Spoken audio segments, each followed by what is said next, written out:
देखिए, मैं एक स्टेटमेंट अंग्रेजी में मैं पढ़ देता हूँ आपके सामने कि while I have always opposed PFI's extreme and radical approach, I have always supported democratic approach. This ban on PFI cannot be supported because actions of some individuals who commit crime does not mean that the organization itself must be banned. Supreme Court has also held that mere association with an organization is not enough to convict someone. A draconian ban of this kind is dangerous as it is a ban on any Muslim who wishes to speak his mind. The way Indian electoral autarky is approaching fascism, every Muslim youth will now be arrested with a PFI pamphlet under India's black law UAPA. Muslims have spent decades in prison before being acquitted by courts. I have opposed UAPA and will always oppose all the action under UAPA. It runs afoul the principles of liberty, which is part of the basic structure of the Constitution. We should remember that Congress amended UAPA to make it stringent, and when BJP amended the law to make it even more draconian. And at that time, the Congress supported it. This case will follow the timeline of Kapan, where any activist or journalist is randomly arrested and takes 2 years to even get bail. How come PFI is banned but organizations associated with convicts of Khaja Ajmeri bomb blast are not? Why has government not banned right-wing majoritarian organizations? This is my statement on this recent ban issue. Sir, mountain of evidence मिला है जिस प्रकार से union home ministry ने कल दो Reds किए हैं, तो जबरदस्त एविडेंस मिला है पीएफआई के खिलाफ।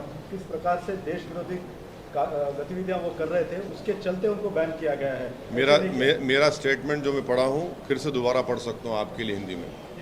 अरे लेकिन ये नहीं, आपके लिए मैं सिर्फ अपना स्टेटमेंट पढ़ूंगा। मैं अगर आप चाहें तो हिंदी में पढ़ दूँ आपके लिए। आपके हिंदी में पढ़ना है तो पढ़ देता हूँ हिंदी में आपके लिए, सुन लीजिए ताकि हिंदी में आपको आसानी हो जाए।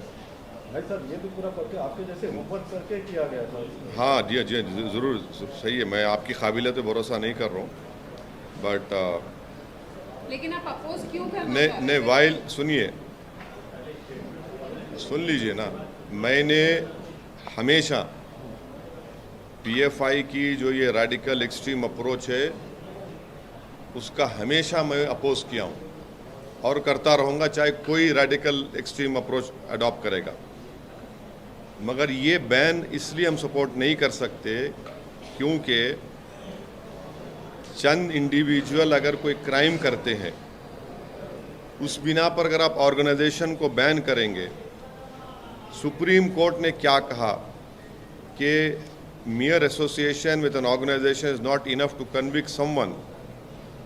ये जो ड्रैकोनियन बैन जो लगाया गया है ये मुस्तकबिल के लिए एक डेंजरस चीज़ है, क्योंकि आप ये कहना चाहेंगे कोई भी मुसलमान अपनी दिल में जो बात है, जहन में बात है, वो ना करे। और जिस तरीक़े से हमारी इलेक्ट्रल जमहूरियत चल रही है वो फाशिज़म के करीब जा चुकी है। तो अब कोई भी नौजवान मुसलमान अपनी बात को रखेगा तो आप एक पैम्फलेट निकाल देंगे पीएफआई का, और फिर वो जो काला कानून है यूएपीए का उसको इस्तेमाल करेंगे। और इस यूएपीए के क़ानून में कई मुसलमान बरसों जेल में रहते हैं, उसके बाद कोर्ट उनको बरी करता है। मैं हमेशा यूएपीए को अपोज किया हूँ और उसको अपोज करता रहूँगा, क्योंकि यूएपीए का क़ानून हमारे संविधान के प्रिंसिपल ऑफ लिबर्टी, जो हमारे संविधान के बेसिक स्ट्रक्चर का हिस्सा है, उसके खिलाफ जाता है। ये जो केस होगा, इस तरह जो केसेस मुस्तकबिल में बुक होंगे, नौजवान उसमें बुक होंगे, तो वो सेम सिद्दीक कप्पन की टाइमलाइन को फॉलो करेगा और उनको 2 साल 3 साल लगेंगे बेल मिलने के लिए। हमारा सरकार से पूछना ये है कि ख्वाजा अजमेरी रहमतुल्लाह अलैह की दरगाह पर जो बॉम्ब ब्लास्ट हुआ था, जिसमें मेरे कॉन्स्टिट्यूंसी का एक टोली चौकी हकीमपेट का रहने वाला उसकी मौत हुई थी, उसमें 2 लोगों को कन्विक्ट किया गया कोर्ट ने। वो कौन सी ऑर्गेनाइजेशन ताल्लुक उनका बताइए, कोर्ट का जजमेंट कह रहा है, और उस ऑर्गेनाइजेशन को तो आप बैन नहीं करेंगे। तो इसीलिए ये हमारा इस पर ये कहना है। अब मैं सवालात नहीं लूँगा, ये पार्टी का आप चाह रहे थे कि पार्टी का इसमें स्टैंड क्या है, ये आपके सामने में खुल के रखा हूँ। रेडिकलाइजेशन हो, एक्सट्रीमिज़म हो, हम उसका अपोज करते आए हैं। चाहे रेडिकलाइजेशन, एक्सट्रीम कोई भी करो, कोई ऑर्गेनाइजेशन करो, हम उसका अपोज करते आए हैं। मगर जब बैन कर रहे हैं तो इन चीज़ों को भी ध्यान में रखना चाहिए था। सर, कुछ पॉलिटिकल पार्टीज ने ये बोला है कि आरएसएस, पीएफआई आरएसएस के पैरेलल अपने आप को मानती थी कि आरएसएस के तरीके के संगठन राइट विंग जो राइट विंग हो, मिडिल विंग हो, सेंटर विंग हो, कोई विंग हो, जो भी रेडिकलाइजेशन और एक्सट्रीमिज़म की तरफ किसी को लेकर जाता है उसको अपोज करने की ज़रूरत है। और अगर आप ये कह रहे हैं कि रेडिकलाइजेशन सिर्फ एक तरफ हो रहा है, नहीं, रेडिकलाइजेशन हर तरफ हो रहा है।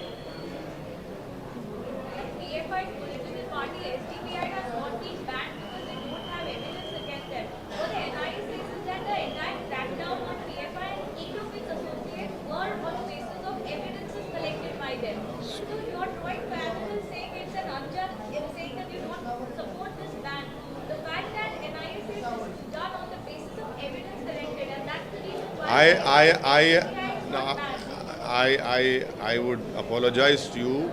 I have decided to read a statement. In my statement, I have mentioned the conviction of those people who had bombed Khaja Ajmeri Dargah. The world knows to which organization those two people belong to, the convicted people. There is a conviction, and the court has given the conviction. आप right wing की तरफ इशारा कर रहे हैं, तो आपका क्या कहना है? वो आरएसएस के साइड आप इशारा कर रहे हैं? राइट विंग में बहुत से हैं ना, राइट विंग में बहुत से हैं। अब तो कोर्ट भी ऑर्गेनाइज टीवी को बोला कि आप लोग देख के बोलो। बहुत सी बातें कोर्ट ने कही है। और हाँ, राइट विंग में बहुत से हैं जिसमें मैं ही नहीं हूँ। सर, एक लिंचिंग का मामला सामने आया है, अब ये देखिए, शहबाज अंसारी, मंदार झारखंड के बच्चे को, उसको लिंचिंग हो गई। अब ये रेडिकलाइज कौन कर रहा है इन लोगों को, ये बताइए ना। यही तो मेरा सवाल है, इनको रेडिकलाइज कौन कर रहा है कि वो शहबाज अंसारी, उसके ये जो जानकार हैं, ये लोग जो एलेज एक्यूज हैं, ये रेडिकलाइजेशन देश को बर्बाद कर रहा है। क्या शहबाज को इंसाफ मिलेगा, या फिर बीजेपी इन लोगों को भी जो एक्यूज है उनको फिर फूल माला पहना देगी? तो झारखंड की सरकार की जिम्मेदारी है कि इस पर सख्त एक्शन ले, और वो पीड़ित परिवार से कोई मंत्री जाकर मिले, उनको यकीन दिलाए कि इनसे इंसाफ होगा और उनकी मदद करना। मगर ये रेडिकलाइजेशन है, ये शहबाज अंसारी की मौत, उसका कत्ल, लिंचिंग, ये रेडिकलाइजेशन है, एक्सट्रीमिज्म है। ये धर्म संसद में क्या क्या नहीं बोला गया, ये सब रेडिकलाइजेशन हो रहा है।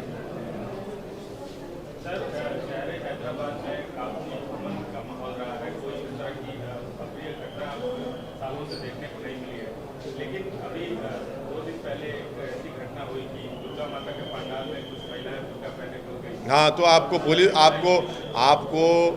आप तमाम ने हमारे एमएलएस का स्टेटमेंट आपने कैरी किया, मैं आपका शुक्रिया अदा करता हूँ। वो उसी वक्त गए, उसका कंडेम किए। उन लोगों को इंस्ट्रूमेंट थे हमारे एमएलए, वो जो गंदी हरकत किए, उनको अरेस्ट भी करवाए। पुलिस का स्टेटमेंट भी है, पुलिस को भी एक्शन लेना चाहिए, डीप जाना चाहिए कौन है।